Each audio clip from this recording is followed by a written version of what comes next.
I knew I wanted something that was part of who I am, and that's kind of, I like to have fun, I like to be inviting. My whole life I've always been into breakfast. I love breakfast. I've always had eggs in my kitchen, and it got to a point in my life where I really got sick and tired of driving to different places and not having a real egg. So I just felt, hey, you know what? What if we brought breakfast sandwiches back to what they used to be? It had to be around eggs, and how it got there I would figure out later, but knowing that, you know, what I wanted to do was this. I didn't even know about Justin or Phase Zero. What was important about building the entire concept was finding vendors that not only believed, you know, in us, but believed in the concept itself. As soon as I read that first email from Justin, I said, yep, this is the guy. It was actually a rainy day like this. I walked up, introduced myself. We kind of took a lay of the land a little bit.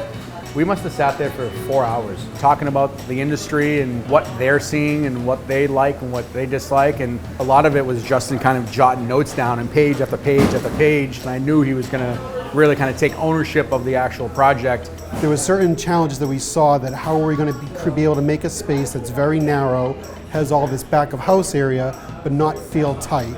And so that's where instantly we said to Danny, well, what do you think of having an open kitchen concept?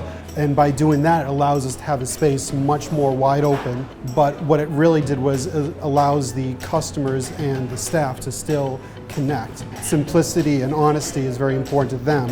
So that's how we take their beliefs and bring that into our design. I definitely wanted it to be a place that people felt it was inviting. People looking at art, maybe someone even looking at words on a wall that just kind of, you know, talked about who we are as a family and what we want out of our people and what we want for our guests. A few of the concepts that we thought would be perfect was egg light fixtures.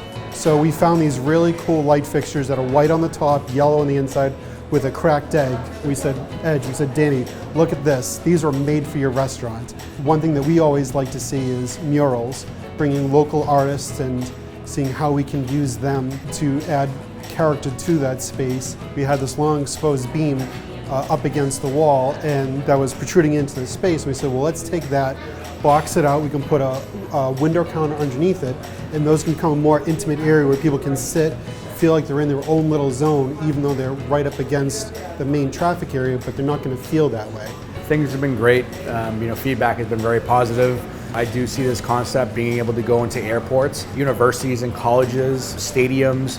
We have proven that out of 1,600 square feet, you know, we can do some solid numbers and feed a lot of people. We envision growing this. You know, how fast, how big, time will tell. But we definitely think we could do some damage out there.